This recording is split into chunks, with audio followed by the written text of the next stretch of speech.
Ya chicos, muy buenos días entonces. Les recuerdo poner presente desde ahora en la caja de chat. Pongan presente para que quede registro de su asistencia. Pongan presente por favor en la caja de chat. Perfecto.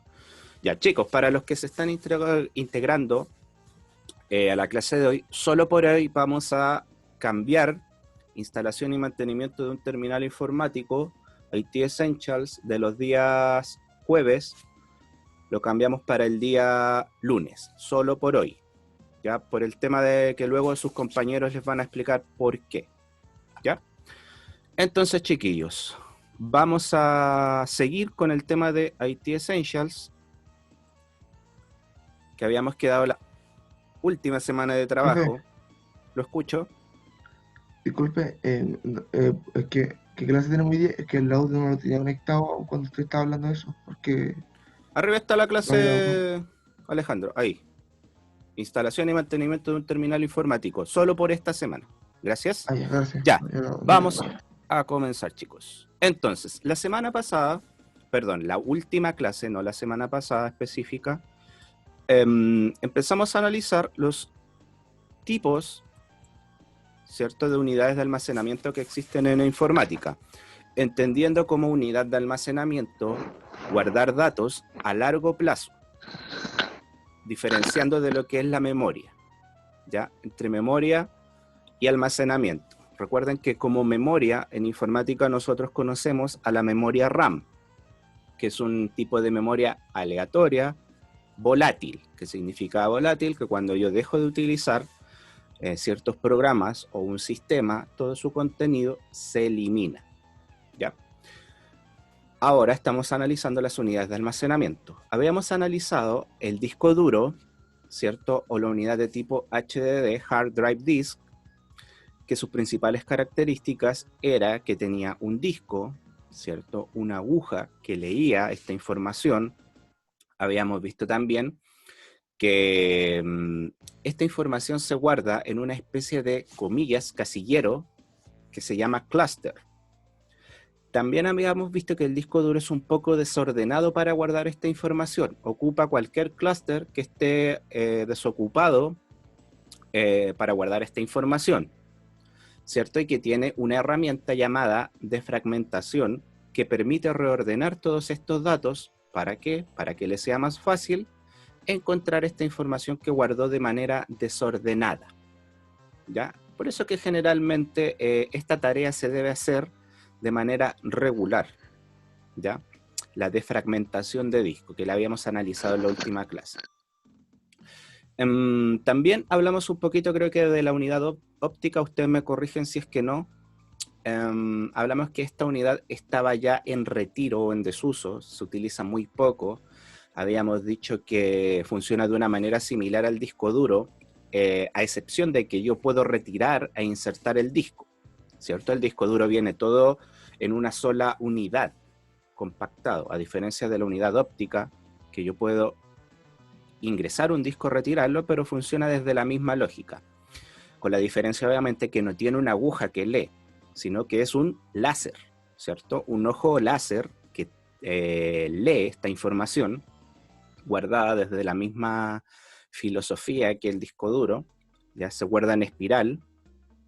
Esta información, como les decía, o estos tipos de discos ya vienen en retiro, reemplazadas por lo que son las unidades de almacenamiento como las unidades flash o pendrives, discos duros, discos de estado sólido. Chico, alguien tiene el micrófono abierto. Por favor, le voy a pedir si lo puede cerrar. Que se escucha. Ahí sí. Eso. Ya. ¿Dónde encontramos discos o unidades ópticas todavía? Los videojuegos habíamos hablado. En algunos. ¿Cierto? PlayStation, Xbox se utilizan. Pero habíamos visto que también los nuevos modelos PlayStation 5 lanzó una de sus consolas, es solamente para descargas de juegos, ya no trae la unidad óptica. Bien, también hablamos, o creo que nos quedamos en el disco de estado sólido. Nos quedamos explicando que el disco de estado sólido, esta unidad trabajaba con módulos de memoria, muy similar a cómo trabaja la memoria RAM, ¿ya? Muy similar. Y de hecho habíamos quedado en también hablar de las memorias M.2, ya que trabajan de una manera bastante similar a la de estado sólido, o sea, es la misma, que son módulos de memoria. ¿Qué es un módulo de memoria? Es un conjunto de transistores. Y usted se preguntará, ¿y qué es un transistor? Los transistores son elementos que revolucionaron la informática, ¿ya? Si nosotros pudiésemos ver un procesador de manera microscópica, pudiésemos ver qué hay dentro de este. Hay miles y millones de transistores que están dentro de este, microscópicos evidentemente. Si usted busca en Google, busquémoslo, hagamos el juego de buscar un transistor antiguo, se va a dar cuenta que el transistor es una ampolleta, es como una ampolletita. Vamos a buscar un transistor para que lo vea.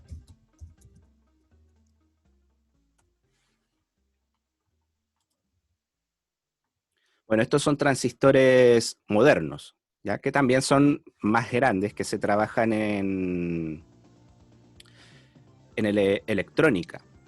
¿Ya? Pero yo les hablo de transistores microscópicos que están dentro de los procesadores o dentro de las unidades de estado sólido. Vamos a ver si...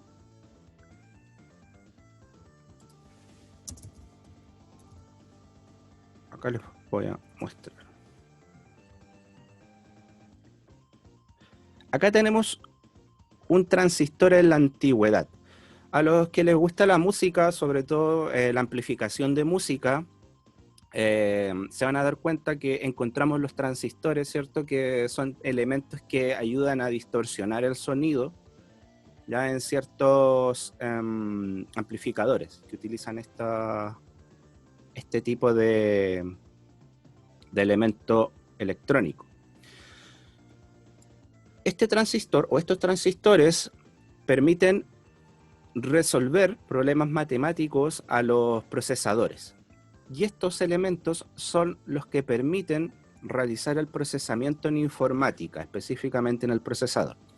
También los encontramos en los módulos de estado sólido. Obviamente esto es microscópico, ya no existe este transistor gigante para informática.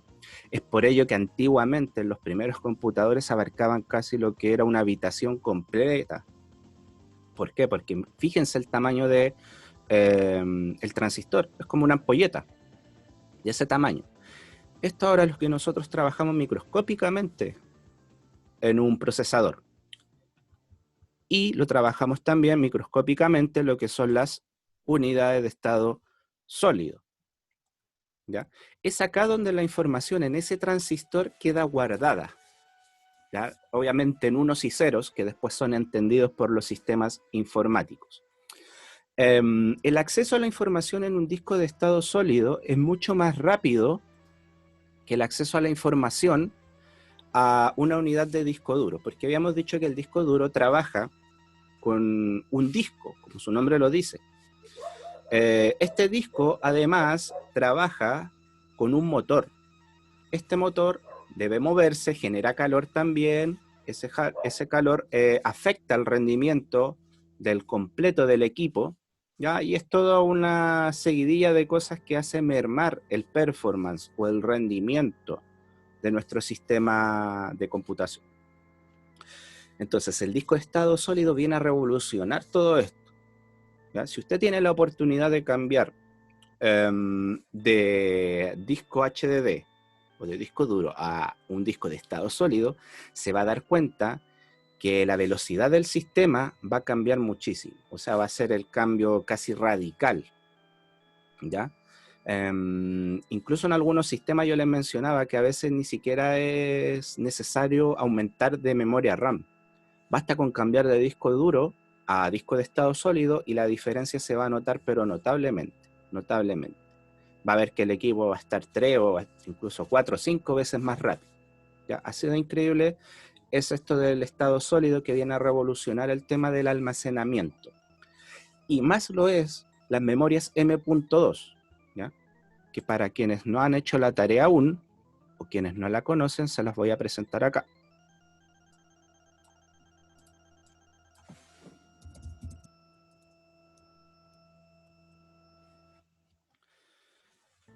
Las memorias M.2 funcionan de una manera similar a lo que es el disco de estado sólido.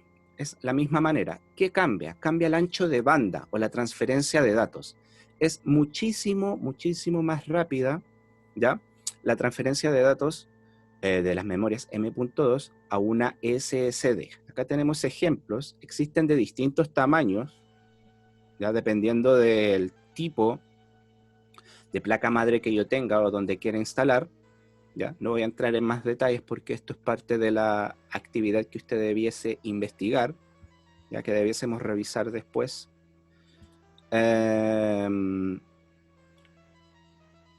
¿Qué contras tenía esto? Al trabajar con una transferencia de datos altísima, es que se genera mucho calor. Y es por eso que algunas traen ciertos módulos refrigerantes incorporados, ¿ya? Ciertos disipadores de este calor. ¿Ya? Obviamente por el tránsito, tan rápido tránsito a alta velocidad es que se genera este calor, pero el rendimiento obviamente es altísimo, altísimo, en comparación a la SSD. También su precio es muy caro en comparación a una SSD. Pero obviamente esto con el tiempo va a ir bajando. A medida que la tecnología avanza, los precios también van bajando. Antiguamente acceder a una memoria SSD, por ejemplo, de 80 gigas te costaba 100.000 pesos, te hablo del año 2010 o 2009, 100.000 pesos 80 gigas, o sea, carísimo. Cuando ahora por 80.000 pesos creo puedes conseguir una SSD de 1 tera o de 980 gigas, creo que esa es la medida que se vende. ¿Ya? Eso, chiquillos. Si tienen preguntas, por favor, ya saben, me interrumpen o me la dejan en el chat, los voy a ir leyendo. Las memorias flash funcionan de la misma manera que las SSD. Trabajan con módulos de memoria y esos módulos de memoria como están compuestos por transistores. ¿Ya? Estos transistores que retienen esta, comillas, electricidad en unos y ceros, que después es interpretada por los sistemas informáticos. ¿Ya?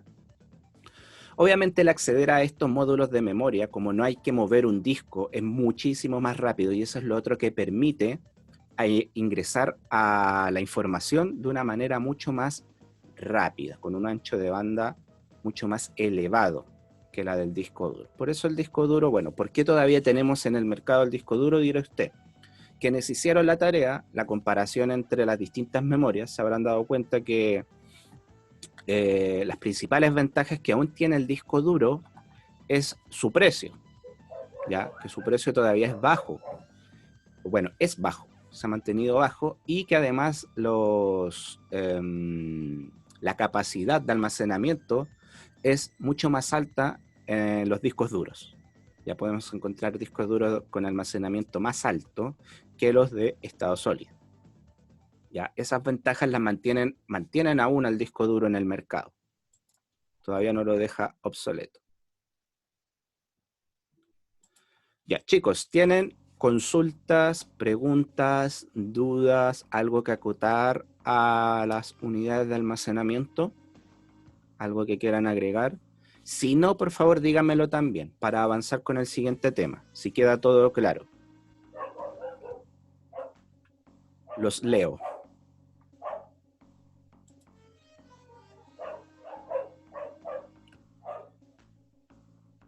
¿Todo bien? ¿Todo perfecto? ¿Los demás?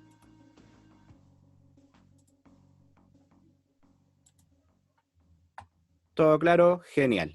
Ya, chicos, ya entonces terminamos de analizar la primera parte de la primera presentación de IT Essentials, ya la primera diapositiva. Vamos a seguir entonces con la segunda presentación que tenemos preparada de la primera parte de IT Essentials, que tiene por objetivo Entonces lo vamos a dejar acá.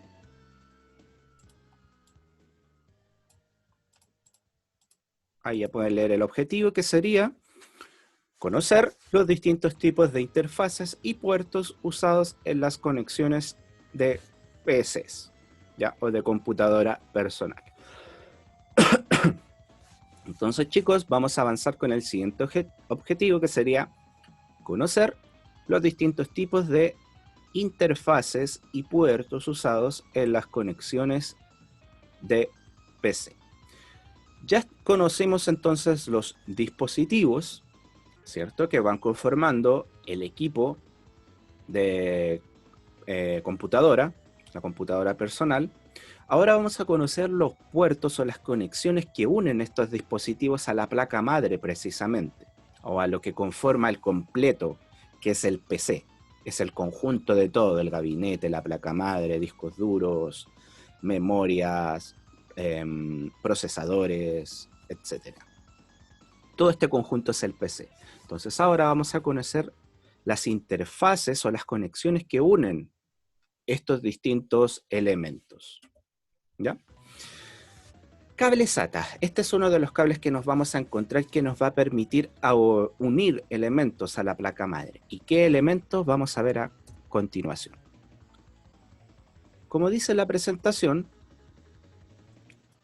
los discos duros, o los HDD, como los vamos a conocer ahora, y las SSD, que ya sabemos que son los discos de estado sólido, y las unidades ópticas internas, se conectan a menudo a la placa madre mediante las conexiones SATA, ¿ya? Que significa Serial Attachment, ¿ya? Serial Attachment. Entonces, gracias a este cable, el que vimos acá anteriormente, que parece como que tuviese una L, pueden ver ahí una especie de L, el cable SATA permite la conexión de discos duros, discos de estado sólido y unidades ópticas internas a la placa madre, ¿ya? ¿Qué significa SATA? Serial Attachment. Los discos SATA se conectan a la placa madre mediante un conector de datos de 7 pines SATA. El conector SATA que conecta a los discos que les mencioné anteriormente es el más pequeño, ¿ya? Si se fijan, acá tenemos los 7 pines. 1, 2, 3, 4, 5, 6, 7. A esos pines se refiere. Es el más pequeño, es una pequeña L. De esa manera lo va a diferenciar, ¿ya?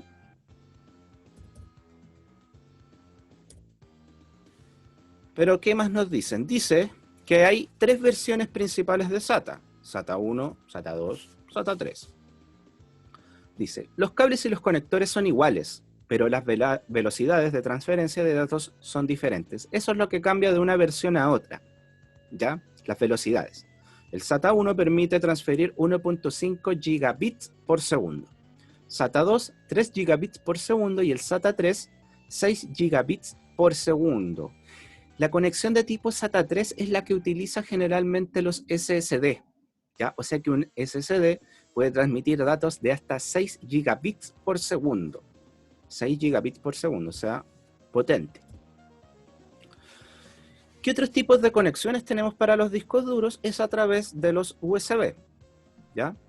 A través de los USB, de manera portátil, como se muestra en la imagen, ¿ya? Para ello generalmente se utiliza el USB 2.0, pero los equipos nuevos ya generalmente no traen el USB 2.0, sino que todos vienen incorporados con el USB 3.0 y en algunos casos el 3.1, ¿ya? Que como dice acá, son de color azul. Nos vamos a fijar en las placas madres o en los sistemas, ya sean laptops, ¿cierto?, o servidores, que el USB 3.0 está diferenciado porque el conector está con color azul. Ya pueden fijarse, no sé, en su laptop o en su computador personal, si tienen USB 3.0. Como les digo, están diferenciados porque están marcados con color azul. En la mayoría de los casos. Ahora podría haber en ciertos dispositivos que no esté marcado con color azul y sí sea 3.0. ¿Ya? Como dice, se han vuelto muy comunes para los dispositivos de almacenamiento externo de conexión debido a las velocidades de transmisión rápidas. O sea, el USB 3.0 alcanza una velocidad de transmisión mucho mayor, mucho mayor. Dice, en teoría, un puerto USB único en una computadora puede admitir hasta 120 dispositivos independientes mediante concentradores USB. El hub USB es un dispositivo que te permite conectar más dispositivos a un conector USB. Para quienes no lo conocen, se los voy a mostrar acá. Vamos a verlos. Hub USB. Estos son los concentradores o hub USB para quienes no los conocían. O sea, mediante yo una conexión, una sola conexión, puedo conectar o tener más dispositivos. Puedo expandir el uso de un solo USB. ¿Y hasta cuántos podría conectar? ¿Hasta cuántos podría conectar? Como dice la presentación, en teoría podría admitir hasta 120 conexiones, 127 conexiones. O sea, que yo en un solo puerto USB podría conectar un hub de 120 conexiones y podrían funcionar simultáneamente.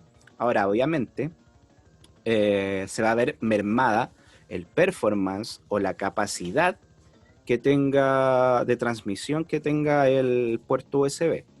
Si estoy transmitiendo en los 127, o sea, va a ser una transmisión lenta, muy lenta. No voy a tener toda la capacidad del puerto. Pero van a estar funcionando. Eso es lo que está tratando de explicar acá. Que yo podría conectar hasta 127 conexiones por un hub en un solo puerto USB. ¿Ya? Los concentradores, que es la palabra en español traducida de hub concentrador, es lo mismo, conectan varios dispositivos USB, o sea, lo que les mostré acá. Para eso es un hub. ¿Ya?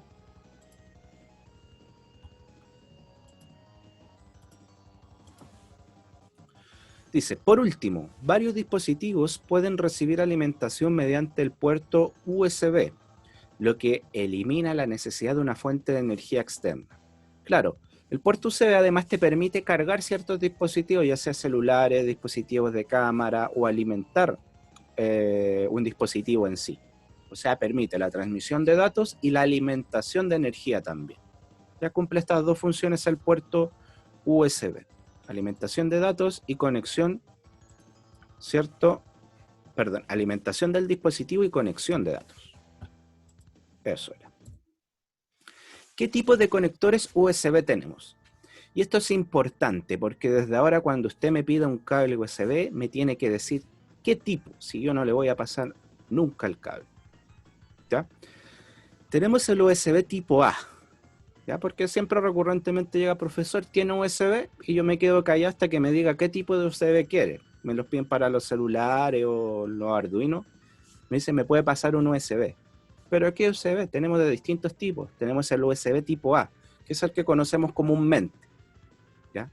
Tenemos el USB tipo B, que lo encontramos para las placas Arduinos y para las impresoras. ¿Ya? El USB de tipo B, que está acá. El USB micro, que lo encontramos para los celulares, ¿cierto? Para los celulares que ya vienen retirada, después vamos a ver quién está ganando el podio hoy en día. Y tenemos el USB Mini B, USB Mini B, que para los que les gusta PlayStation 3, en su mando, utilizaba este tipo de conector, el USB Mini B. Ahora también los celulares más antiguos, los Nokia, utilizaban también esta conexión, la Mini B. ¿Ya? La más común para ustedes yo creo que es la USB Micro B, que es la de los celulares que hoy en día, como les digo, ya vienen retiradas. ¿Quién está tomando el podio hoy en día? Es el conector USB tipo C, que es el que quiere usarse como estándar global, incluso para retirar al más común de todos, que sería el USB tipo A. O sea, quieren eliminar todos estos tipos de conectores para que solo se estandaricen el USB tipo C. Y para los que tienen celulares nuevos, quienes se hayan comprado el celular recientemente, puede que ya tengan un equipo, smartphone, que esté utilizando este conector o el USB tipo C, ¿ya? Que es redondo. ¿Qué características tiene? Dice, diseño completamente nuevo, listo para diseños de productos emergentes. Laptops también, de última generación, ya traen incorporado un puerto USB tipo C, ya lo traen. Como les decía, smartphones nuevos también traen este USB tipo C. Dice, admite la carga escalable de energía. ¿Qué significa escalable? Es un concepto que nosotros habíamos visto también en instalación y configuración de redes, escalabilidad. O sea que el USB tipo C está preparado para subir su carga de energía, ya, o sea, para entregar más. Por eso dice, admite la carga escalable de energía. O sea que está preparado para entregar más potencia, ya, más y más potencia. También este concepto de escalabilidad, que ya lo habíamos analizado en instalación y configuración de redes, aparece acá de nuevo, dice, escalabilidad futura, diseñado para establecer futuras necesidades de USB, o sea, está preparado si es que nueva tecnología se le ocurre hacer ciertas cosas con las conexiones de tipo USB, ¿ya? ¿Qué cosas? No lo sabemos, pero está preparado para ello, o sea, está con el concepto de escalabilidad, ¿ya? Dice, mejoras de uso, orientación de la conexión y dirección del cable reversible. ¿A quién no le ha pasado que conecta el USB tipo A en una posición, lo da vuelta para que conecte, tampoco conecta, lo vuelve a dar vuelta y conecta? Ya muchos dicen que están los duendecitos del USB que te dan vuelta el plastiquito, ¿ya? O sea, muy raro que de repente uno no, por más que intenta, no conecta al USB de tipo A, ¿cierto? Eso en el USB tipo C desaparece. ¿Por qué? Porque no tiene orientación. Da lo mismo como yo conecto el USB, va a conectar igual, ¿ya? A eso se refiere en la mejora de uso, la orientación de la conexión y dirección del cable reversible. Da lo mismo a qué dirección usted lo conecta, no va a tener ese problema que existía con los antiguos USB, y sobre todo con el USB de tipo A, ya que ocurría eso. Y el tamaño es más pequeño. Bueno, es más pequeño en comparación al tipo A y B, porque entre el micro B y el mini B andan por ahí. Ya de hecho está un poquito más grande, diría yo, que el micro B y el mini B. ¿Ya?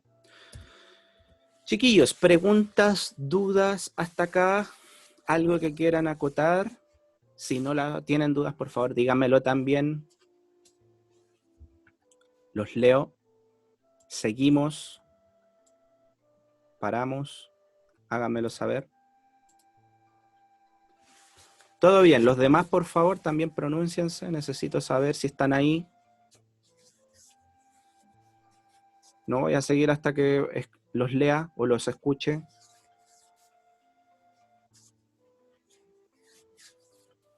Sigamos. El resto, ¿todo bien? Ya, perfecto. Perfecto. Eso sí, eso necesito siempre, chiquillos. Interactividad para saber que siguen ahí. Si no, voy a tener que empezar a exigir cámara. ¿Ya?